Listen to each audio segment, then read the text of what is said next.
देख रहे हैं SRTV न्यूज नेटवर्क और मैं हूं मनीषा श्रीवास आपके साथ। इस वक्त की मुख्य खबरें, खास मुलाकात विशेष मेहमान से। इस वक्त हमारे समक्ष है श्री सुनील भाटिया, जो कि प्रेसिडेंट है consumer product distributor association Nagpur के। नमस्कार, मैं Sunil Bhatia, president Nagpur consumer product distributor association, साथ में मैं एग्जीक्यूटिव मेंबर हूँ Nag Vidarbha chamber of commerce Nagpur में। सर, हम आपसे ये जानना चाहेंगे कि अभी जो ट्रेड की जो हालत चल रही है, किस तरह के हालात ट्रेड में शुरू है, उस बारे में आप बताइए। देखिए सर, ट्रेड के हालात बहुत अच्छे नहीं हैं। कारण बहुत बड़ा है चेंजिंग सिनेरियो इन बिजनेस। ये जो कोविड के कारण बहुत से व्यापार काम करने के तरीक़ों में बहुत बदलाव आया है, और हमारे जो बेसिकली डिस्ट्रीब्यूटर्स हैं, जो हम FMCG कंपनी के प्रोडक्ट्स सारे नागपुर में किराना, जनरल मेडिकल स्टोर, सुपरमार्केट्स में अवेलेबल कराते हैं, उसमें बहुत हेवी कंपटीशन भी आ गया है। कंपटीशन आने का रीज़न ऑनलाइन ज़्यादा से ज़्यादा लोगों का परचेस और ई-कॉमर्स कंपनीज का बहुत ज़्यादा बढ़ावा सरकार की नीति के कारण से। तो ओवरऑल आज की तारीख में बिजनेस करने में हम सब डिस्ट्रीब्यूटर्स को और बिजनेस लॉबी को बहुत तकलीफ जा रही है, जिसमें हम सरकार को चाहते हैं कि कुछ हम लोग रिप्रेजेंट करें, उनको समझाएं हमारे प्रॉब्लम्स के बारे में। जब सर हम बात करते हैं इन्फ्लेशन की, तो ये ट्रांसपोर्टेशन कॉस्ट बढ़ रहा है, हर तरफ आर्थिक महामारी बढ़ रही है, तो उसका इम्पैक्ट बिजनेस पे किस तरह से हो रहा है, उस बारे में बताइए। देखिए सर, इन्फ्लेशन कोविड जैसे जैसे धीरे धीरे नॉर्मल हुआ है, बिजनेस खुलने शुरू हुए हैं, तो हमें नया प्रॉब्लम आया है इन्फ्लेशन, महंगाई बहुत से कारणों से आई है। महंगाई आज सरकार बोलती कि भाई ये जो यूक्रेन और रशिया का वॉर है उसके कारण आई, लेकिन उसके पहले भी महंगाई काफ़ी आ चुकी है। और महंगाई के कारण जो ग्राहक है, कस्टमर, कंज्यूमर है, उसका परचेजिंग पावर कम हो गया है, क्योंकि उसको हर चीज़ काफ़ी ऊंचे रेट में खरीदी करना पड़ रहा है। एक तो कोविड के टाइम पर कई लोगों के बिजनेस बराबर चले नहीं हैं, कई लोगों के पास में काम नहीं रहा है। आज जैसे तैसे वो कोविड को क्लियर करके हम लोग नॉर्मल ज़िंदगी जीना जी रहे हैं, तो ऐसे इसमें हर प्रोडक्ट महंगा हो गया है। करीब आप जनरल आइटम में बात करें तो 20 से लेकर तो 50-55% तक के तेजी आ गई है, जबकि जो भी कंज्यूमर है उसकी कोई इनकम उतनी बड़ी नहीं है, ना ही लोगों की सैलरीज उतनी बड़ी है। तो आज की तारीख में महंगी आइटम होने के कारण घर चलाना हर किसी को बहुत मुश्किल जा रहा है। जब कंज्यूमर मॉल में जाके परचेस करता है, तो वही आइटम को आपके जो कन्वेंशनल जो व्यापारी है उससे टैली करता है उनकी शॉप से, तब उसका इफेक्ट क्या होता है, उस बारे में आप बताइए।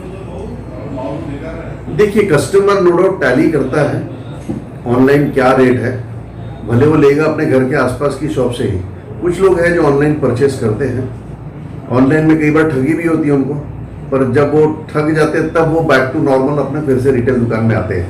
लेकिन आज की तारीख में ऑनलाइन की तरफ कस्टमर का झुकाव ज़्यादा है, जिसके कारण हम लोग को तकलीफ जा रही है, हमारा बिजनेस कम हो रहा है। जो मॉल है, जो टच एंड फील का वादा करते हैं, हेवी डिस्काउंट देते हैं, तो ऐसे में जो व्यापारी उनका शिकार बन जाता है और उसको उस ढंग से वो चीज़ें नहीं मिल पाती है, तो आपका जो कन्वेंशनल जो व्यापारी है वो नज़दीक होने के बाद वो बदल भी देता, हालांकि डिस्काउंट भी थोड़ा बहुत देता, लेकिन मॉल के जैसा नहीं देता, तो उस समय की स्थिति क्या होती है, आप उस बारे में देखिए। क्या रहता है, आपने बहुत सही बात कहा कि जो कन्वेंशनल व्यापारी है, जो इतने ट्रेडिशनल कई सालों से जो बिजनेस करते आ रहे हैं, आप और हम मिलकर जो भी उन हर आसपास की दुकान में माल खरीदी करने जाते हैं, तो अगर मान लीजिए कोई तकलीफ गई क्वालिटी को लेके, कुछ भी चीज़ों को लेके, तो हम अपना ट्रेडिशनल व्यापारी उसको बदल के दे देता है, समझ जाता है, कोई दूसरी चीज़ दे देता है। ऑनलाइन में तकलीफ जाती है, या आप कोई मॉडर्न ट्रेड का शॉप से आप लेकर आएंगे तो वहाँ पे एक्सचेंज करने में बहुत तकलीफें जाती है। कस्टमर को नो डाउट एक्सपीरियंस बुरा होता है, बट फिर भी न जाने कुछ लोग तो वापस से वो मॉल की तरफ जाते ही जाते हैं। यानी ये तो बेसिकली कस्टमर का चॉइस के ऊपर में बात हो रही है, वैसे इंडिविजुअल के ऊपर जो चल रहा है, कल्चर चल रहा है, उसके मुकाबले में जो कन्वेंशनल जो व्यापारी है वो किस तरह से कॉम्पीट करते हैं अपने आप को, उस बारे में बताइए आप। देखिए, कंपटीशन तो आज के तारीख में ट्रेडिशनल व्यापारी बहुत ज़्यादा कर नहीं पाता है। रीज़न क्या है कि हम जो भी ट्रेडिशनल व्यापारी है उसकी एक लिमिटेड मार्जिन है, वो अपनी खरीदी से थोड़ा बहुत मार्जिन रखकर माल बेच सकता है। पर जो ऑनलाइन जो भी कंपनीज हैं वो आज की तारीख में प्रॉफिट का ध्यान ही नहीं दे रहे हो। आप अगर मान लीजिए कोई आइटम अगर वो ऑनलाइन वाला कंपनी को अगर 50 रुपए का पड़ता होगा तो वो लॉस में भी बेचता है, वो 40 रुपए में भी बेच देगा। कारण उनको मालूम कहाँ से वो प्रॉफिट जनरेट करते हैं। लेकिन ट्रेडिशनल व्यापारी ऐसा नहीं कर सकता। ट्रेडिशनल व्यापारी करेगा तो कुछ समय में उसकी दुकानदारी बंद हो जाएगी। तो ऐसे में हम ऑनलाइन व्यापारी से कम्पीट नहीं कर सकते। व्यापारियों को व्यापार बढ़ाने के लिए बीच में ट्रेडर्स एसोसिएशन ने पोर्टल सिस्टम शुरू की थी अपडेट्स रहने के लिए, तो काफी व्यापारियों ने उसको फॉलो किया। आज भी देखा गया तो सक्सेसफुल नहीं रहा पोर्टल सिस्टम, उस पर आप क्या कहोगे? देखिए, कैट एक ऑर्गेनाइजेशन है जिन्होंने बहुत कोशिश किया कि भारत ई मार्केट करके एक पोर्टल है उसको स्टार्ट किया। सभी व्यापारियों को बोला गया है उसमें रजिस्टर करें, बहुत सारे लोगों ने रजिस्टर किया है, लेकिन स्टिल वो सक्सेसफुल नहीं हो पा रहा है। उसके पीछे कारण मेरे ध्यान में नहीं वैसे क्या है, लेकिन रजिस्टर तो लोगों ने किया है, लेकिन स्टिल पता नहीं शायद वो पोर्टल में लोग जाने को इंटरेस्टेड नहीं है। लोग ट्रेडिशनल वे से जो खरीदी और बिक्री करते हैं उसी में ज्यादा इंटरेस्टेड है। और काफी व्यापारी ऐसे भी जो जीएसटी जो पे करते हैं, ऐसे जो व्यापारी है जिस कैश क्रेडिट इनपुट का बेनिफिट चाहते हैं या इंटरेस्ट उस पर चाहते हैं, तो ऐसे सरकार कुछ मांग पूरी नहीं कर रही, ऐसा व्यापारियों का चालू है। देखिए, सरकार तो चाहती है कि हर व्यापारी जीएसटी पोर्टल पे अपने को रजिस्टर कराए, जीएसटी में रजिस्ट्रेशन कराए, हर टाइप का लाइसेंसेस ले और कानूनी तरीके से काम करे। बिल्कुल सही है सरकार का सोचना, हम भी यही चाहते हैं। पर उसमें जो कंपटीशन हमें जो ई कॉमर्स से आता है उसकी तरफ सरकार का ध्यान नहीं होने से हम लोगों को तकलीफें जाती हैं। हम रजिस्ट्रेशन तो सारे करते हैं, टैक्सेस हम सारे पे करते हैं, भले हमको ज्यादा प्रॉफिट ना हो तो भी हम टैक्स पे कर देते हैं, लेकिन स्टिल हमारी जो प्रॉब्लम है उसको सरकार एड्रेस नहीं कर पाती है। बढ़ती हुई महंगाई को कॉप आउट करने के लिए किस तरह के आप लोगों की आगे की स्ट्रेटेजी रहेंगी, किस तरह से आप अपने ट्रेड को सर्वाइव कर पाओगे?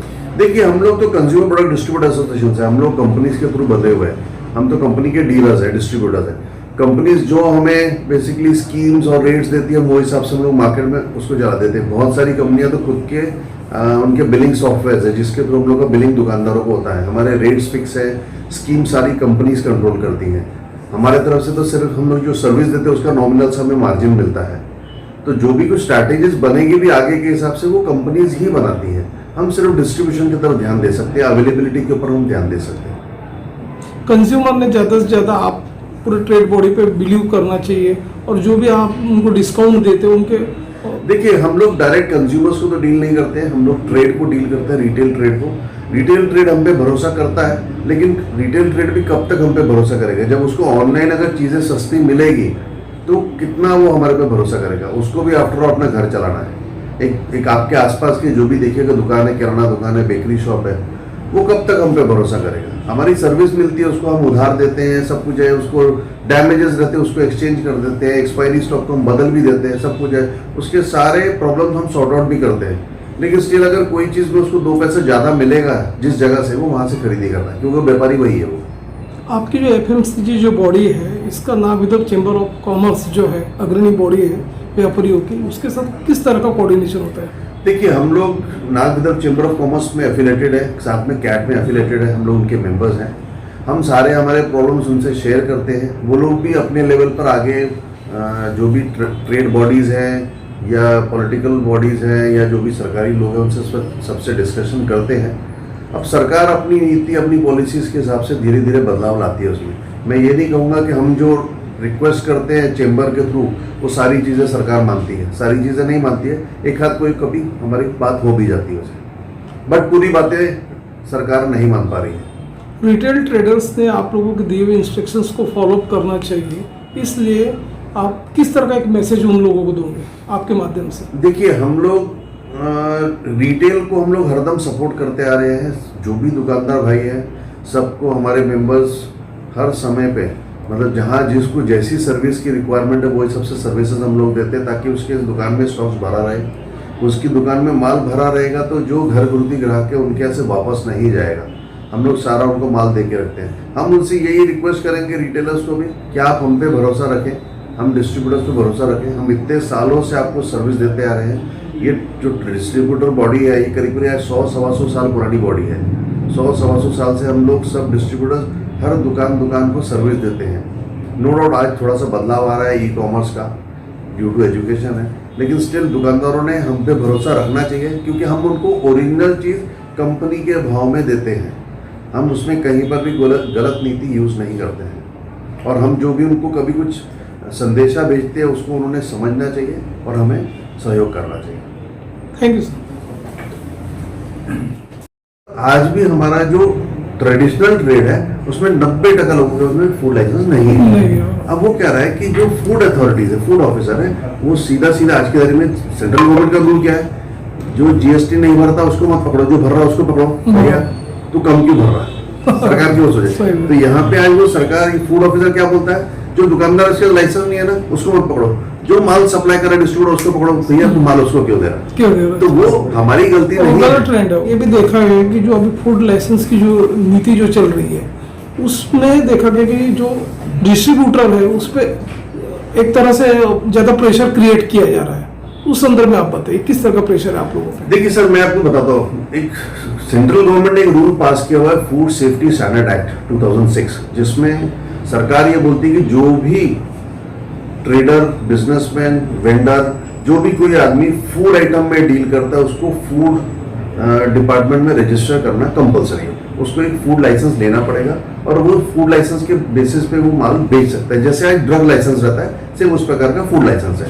अब हमारे जितने भी डिस्ट्रीब्यूटर्स हैं उनको जो कंपनी से स्टॉक्स आता है तभी स्टॉक्स उनको मिलेगा जब उनको फूड लाइसेंस अथॉरिटी से बस रजिस्टर्ड रहेंगे। तो हम सभी डिस्ट्रीब्यूटर्स रजिस्टर्ड है, इस करके कंपनीज हमें माल देती है। हम भी यही सेम माल हमारे आगे दुकानदार भैया को देते हैं। अब सरकार का बोलना है कि वो जो दुकानदार जिनको आप माल दे रहे हैं वो भी फूड अथॉरिटीज के इसमें रजिस्टर्ड रहना चाहिए, मतलब उनके अंदर भी FSSAI का लाइसेंस रहना चाहिए। अब ये काम तो सरकार का है कि आप सभी दुकानदार को समझाएं, नोटिफिकेशन दें, पर हो क्या रहा है कि हम जब दुकानदार के पास जाते हैं उनको बोलते हैं भाई लाइसेंस आपके पास है क्या, तो बोलते हैं हमने बनने दिया या हमें जानकारी नहीं है। पर क्योंकि हमें बिजनेस करना है तो हम उनको माल दे देते हैं जाने अनजाने में हमारे लोग। ऐसे इसमें जो फूड डिपार्टमेंट है वो हम लोग को दोषी मानता है और हमें नोटिस देते हैं और बोलते हैं कि जी आपका गलती है, आपने उनको माल क्यों दिया। अब उदाहरण के तौर पे आज नागपुर शहर में अगर मैं बात करूं तो 10,000 ऐसे दुकानदार हैं जिनको फूड के आइटम जो बेचा करते हैं हमारी FMCG कंपनीज में। अब 10,000 में से मुश्किल से 1,000-2,000 लोग ही रजिस्टर्ड है, बाकी लोग तो रजिस्टर्ड ही नहीं है। अब अगर हम मान लीजिए कि हम सिर्फ उन्हीं को माल दे 1,000-2,000 लोगों को, तो ये जो 8,000 दुकानें जिनको माल हम नहीं देंगे कितना शॉर्टेज हो जाएगा, घर गुजरती ग्राहक को माल नहीं मिलेगा, फिर सरकार हमें और तकलीफ देगी। तो हम सरकार को समझाना चाहते हैं कि आप समझिएगा, या तो आप इसको कुछ संशोधन करें इस एक्ट में, या तो फिर अवेयरनेस ड्राइव सरकार